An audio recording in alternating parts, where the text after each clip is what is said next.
내가 오늘 내게 명하는 여호와의 명령과 법도와 규례를 지키지 아니하고 내 하나님 여호와를 잊어버리지 않도록 삼갈지어다.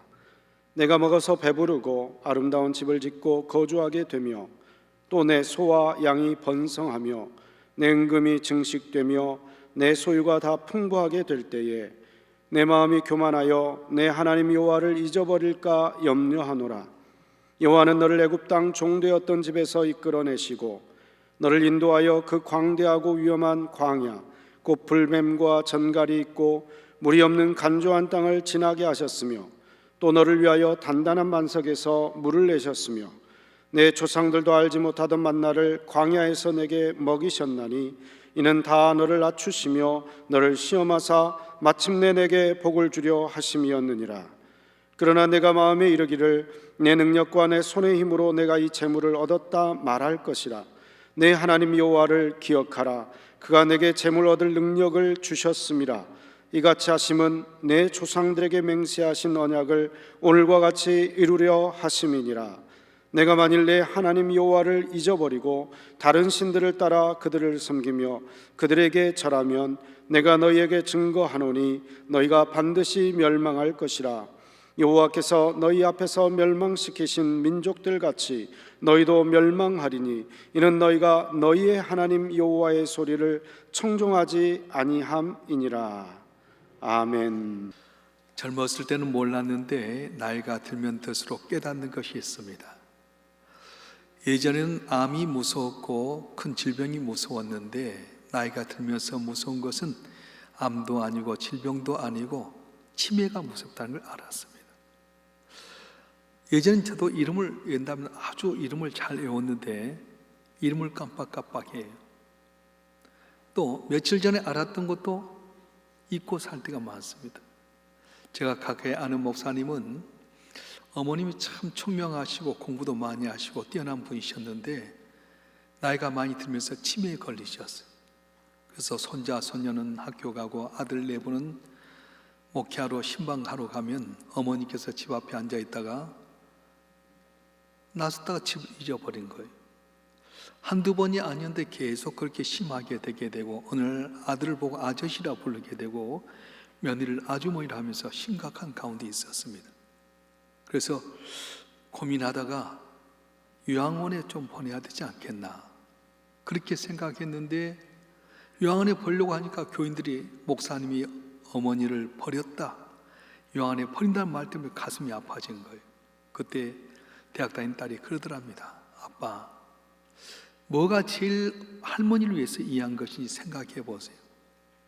아빠, 엄마 신방 나가고 저희들 학교 가고 할머니 혼자 계시면 말도 안 되지. 혼자 식사해 드셔야지. 그러다 나가서 보면 길도 잊어버리고 엄마 아빠 또 목회하고 와서 또 할머니 찾는 애쓰는데 그것이 행복일까요?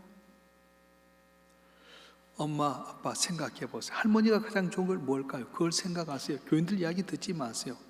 굉장히 위로가 돼서 그 딸의 말을 듣고 목사님이 운영하고 있는 이 요양원에 보냈답니다. 그런데 너무 재밌는 것은 혼자 계실 때는 깜빡깜빡했던 그 어머님이 같이 또래가 있고 또 목사님이 운영하는 이 요양원에서 웃음치료사가 오게 되고 인지 발달을 하게 되고 그걸 하면서 아들도 알아보고 며느리도 알아보고 손자도 알아보고 그래서 제대 이야기하더라고요. 요양원에 보내면 다 버린 줄 알았더니 그것이 아니더라. 치매에 걸린 어머니를 혼자 집에 놔두는 것보다는 요양원에 보내서 같은 친구들과 만나서 예배도 드리고 친구도 만나고 대화도 하고 이렇게 하니까 좋더라. 그런 이야기를 들었어요. 나이가 드신 분의 고민이 뭐냐면 치매입니다. 치매에 걸리면 어떻게 해야 될 것인가? 우리에게 가장 위험한 게 무엇입니까? 암도 아니고 질병도 아닙니다. 바로 치매입니다. 기억을 잊어버린 겁니다. 아담과 하나는 에덴 동산에서 하나님께서 먼 걸 주시면서 말씀하셨습니다. 너는 동산 각종 나무 열매를 내가 임의로 먹되 선악을 알게 하는 나무는 먹지 말으라. 네가 정녕 먹는 날에는 반드시 죽으리라 말씀했는데 그걸 잊어버리고 말았어요. 사탄의 유혹에 의해서 선악을 따면 반드시 죽는다는 말씀을 잊어버리고 보암직하고 먹음스러운 선악을 따먹고 나서는 결국은 신라곤하게 되게 되고 에덴산 쫓겨나서 가시밭길 엉겅퀴 많은 세상 가운데 남자는 땀을 흘려서 겨우 먹게 되고 여자는 해산의 고통을 얻는 그런 저주받은 심령이 되고 말았습니다. 여호수아가 이스라엘 백성들을 이끌고 요단을 건너갑니다. 그리고 여리고성을 앞에 두고 나서 어찌할지 모를 때 하나님 말씀하십니다. 여호수아, 걱정하지 말아라, 두려워하지 말아라, 마음을 강하고 담대해라. 내가 모세와 함께 했던 너와 함께 하겠고 네 발바닥만 다 내게 주었노라. 내가 네게 명령한 대로 해라. 하루에 한 바퀴씩 6째 날 돌고 7째 날 7바퀴 돌고 외쳐라. 그럼 내가 여리고성을 무너뜨리리라. 그래서 여호수아는 이스라엘 백성들로 하여금 성을 하루에 한 바퀴 돌 때 입을 들내지 말아라, 아무 말도 하지 말아라, 오직 마음을 다해서 무너지기를 기도해라. 첫째 날, 둘째 날, 6째 날까지 6바퀴 그렇게 매일 한 바퀴 돌고 7째 날은 새벽되면서 7바퀴를 돈 다음에 외치란 때 외쳤더니 신기하게도 내생병력이 와서 여리고성 강한 거기 무너지고 말았어. 그때 여호수아가 하는 말이 있었어. 너희가 여리고성이 무너지거들랑 여호와께서 너에게 이 성을 주셨느니라. 이 성과 그 가운데 있는 모든 것은 여호와께 온전히 바치되 그 바친 것 중에서 어떤 것인지 취하여 너희가 이스라엘 진영으로 바친 것이 되게 하여 고통을 당하게 되지 아니하도록 오직 너희는 그 바친 물건에 손대지 말라 말했어. 여리고성이 하나님의 기적으로 무너졌습니다. 거기 있는 건 하나님께 바친 것이 손대지 말아라. 그 손대므로 말미암아 우리에게 돌린 것 같아서 재앙을 받지 않도록 주의하라 했는데 아간이라고 하는 사람이 이 말을, 이 기억을 잊어버렸어요. 아무도 모르는 줄 알고 외투 한 벌, 은덩이 하나, 금덩이 하나를 자기 장막 밑에다 숨겨놨어. 아이성이라는 작은 성이 갖다 실패하게 됩니다. 하나님은 어찌하여 우리를 실패하게 하셨습니까? 이 작은 성도 이기지 못하면 우리는 어떻게 합니까? 그랬더니 하나님이 하신 말씀이 내 명령을 어긴 사람이 있었다. 여리고 성 가운데 진멸하라고 했는데 아직 숨겨놓은 사람이 있었다. 제거해라.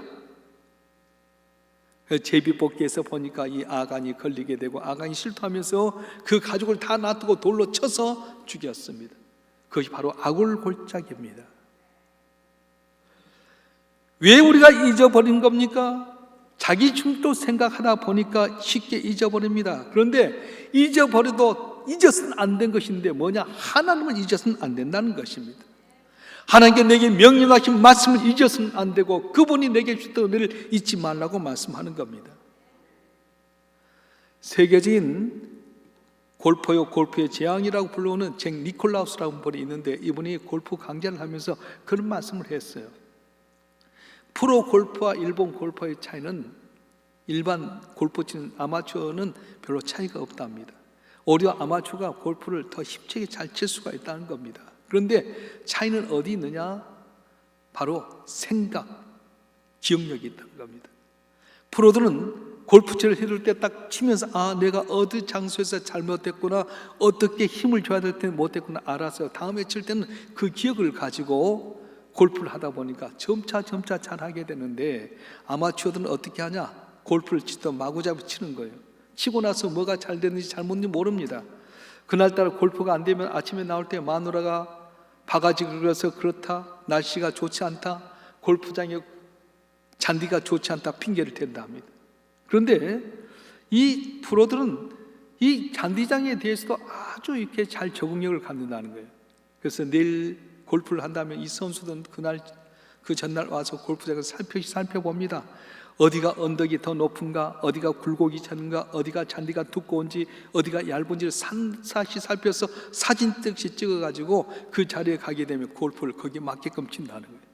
골프장이 다 똑같은 건 아닙니다. 잔디가 다르게 되고요, 균형이 다르게 되고 두께가 다른 거예요.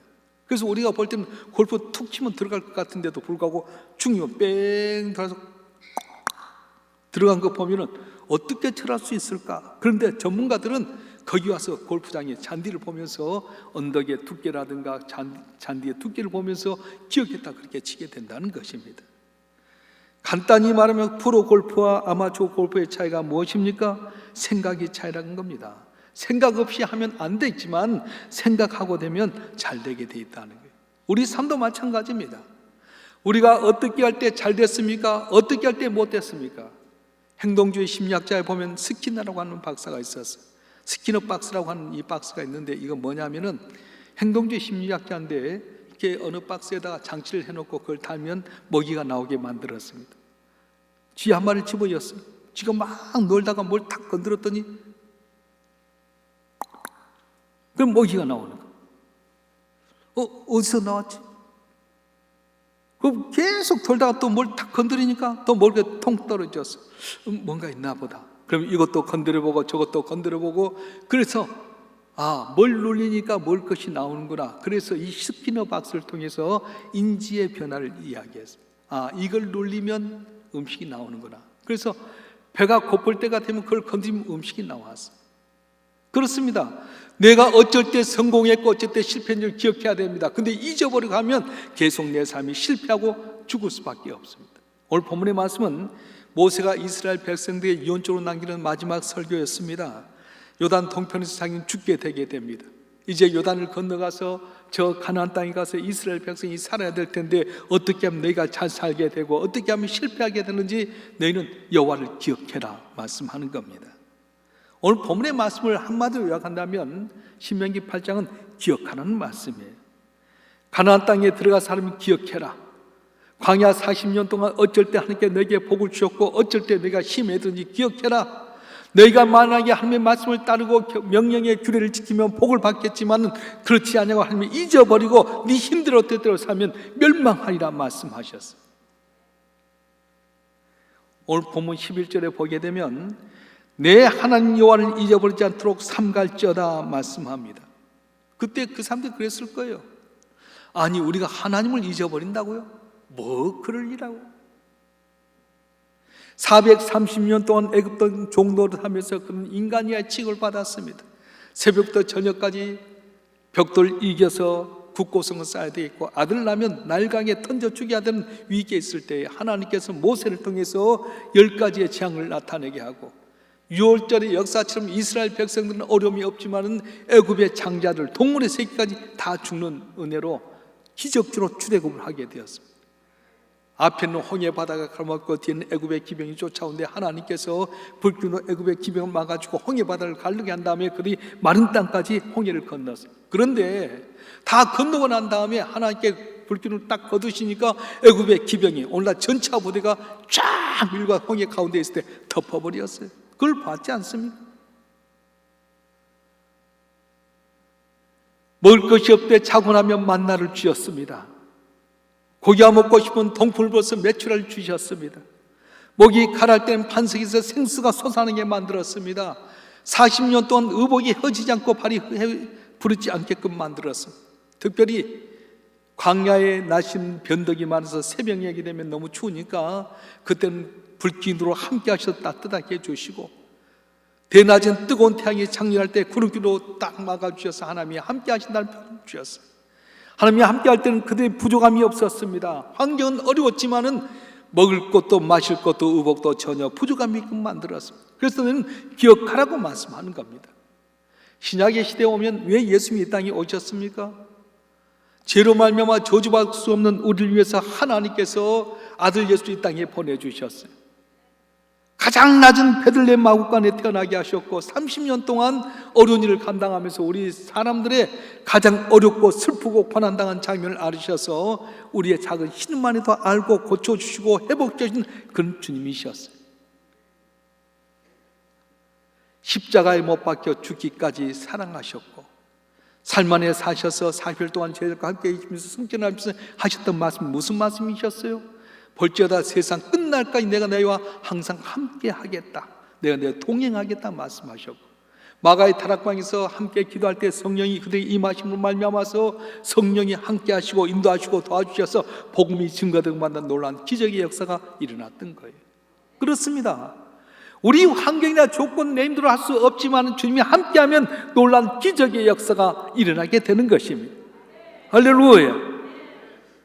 제가 동영상 하나를 이렇게 좀 소개하겠습니다. 동영상 한번 보겠습니다. 개 한 마리가 동행했더니 얼마나 기쁨이 행복이 있는지 보여준 장면인데 한번 보겠습니다.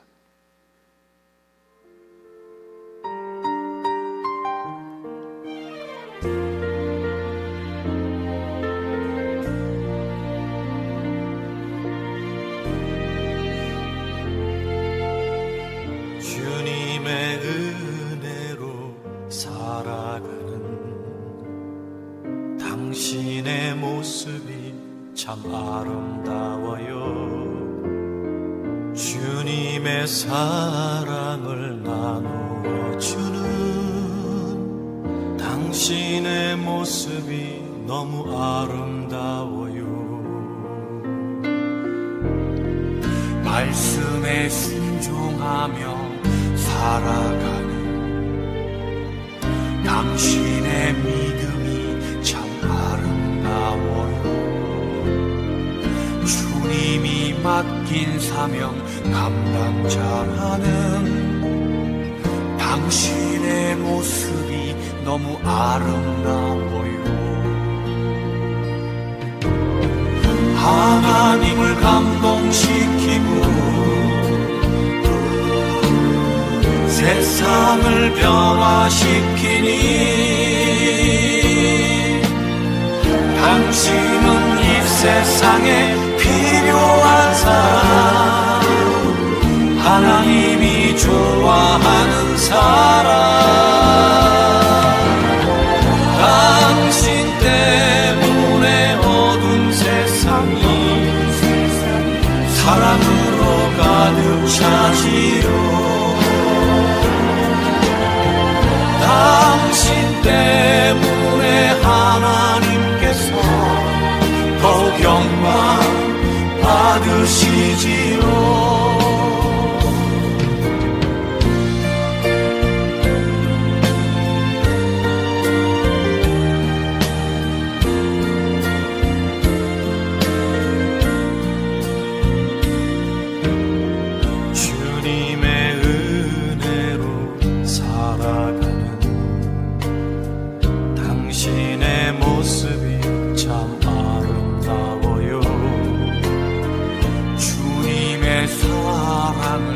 나누어 주는 당신의 모습이 너무 아름다워요.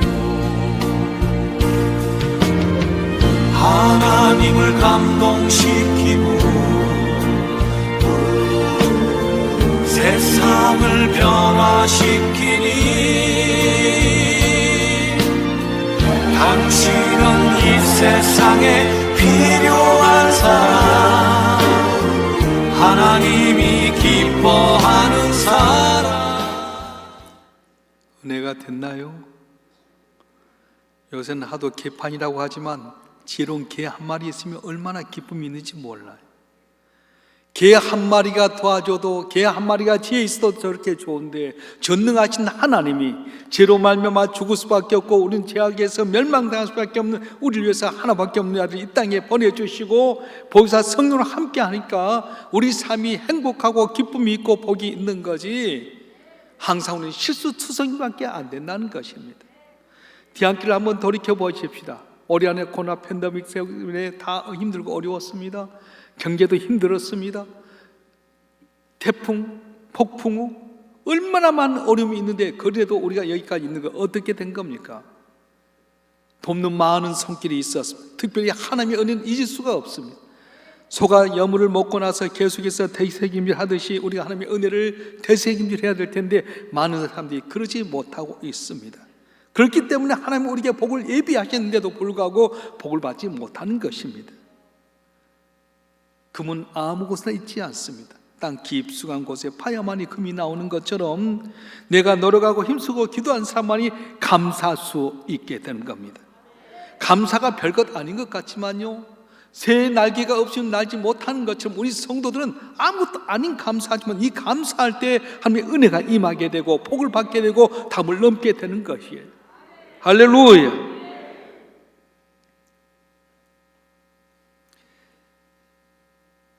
감사는 적은 것부터 시작해야 됩니다.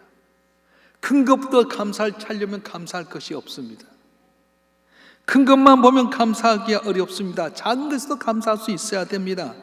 모든 것 쓰고 나면서 풍족해서 내가 여유 있는 사람은 세상에 하나도 없습니다. 누군지 들어가면 권력이 많든 물질이 많든 힘이 있든 많이 배웠든 간에 들어가 보면 무엇인가 부족한 것이 있습니다. 그럼에도 불구하고 감사를 찾아 감사하게 되게 될 때에 우리 삶 속에 놀라운 은혜가 임하게 될 줄로 믿습니다.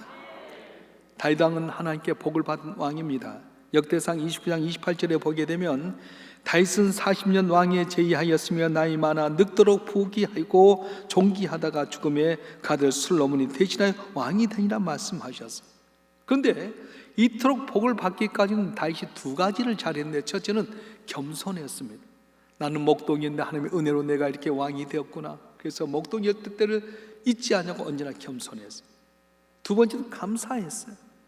나 같은 것이 왕이 되다니, 나같이 부족한 것이 큰 나라를 이루고 이렇게 한 영광을 나타내다니, 그래서 감사했어요. 내게 베푸신 은혜를 내가 무엇으로 보답할 것, 그랬더니 하나님께서 이 겸손하고 감사한 다윗에게 더더욱 복을 넘치게 하시고 승리케 만들어 주었던 것입니다. 우리는 선물을 받고 나서 선물만 좋아할 때가 많습니다. 그런데 선물은 반드시 주는 자가 있습니다. 내가 건강 얻는 것도 선물입니다. 내가 하는 사업이나 내 가정이나 내 자녀나 내 계획한 모든 것에 잘 되는 것도 하나님의 선물이었습니다. 그런데 주신 하나님에 대해서는 감사 잃어버리고 받은 것만 갖고 희낙낙거리고 나만 산다면 하나님의 마음을 아프게 할 수밖에 없다는 것입니다. 악기는 좋은 소리를 듣기 위해서 만들어진 겁니다. 하나님께 우리 인간을 창조하신 이유가 무엇입니까?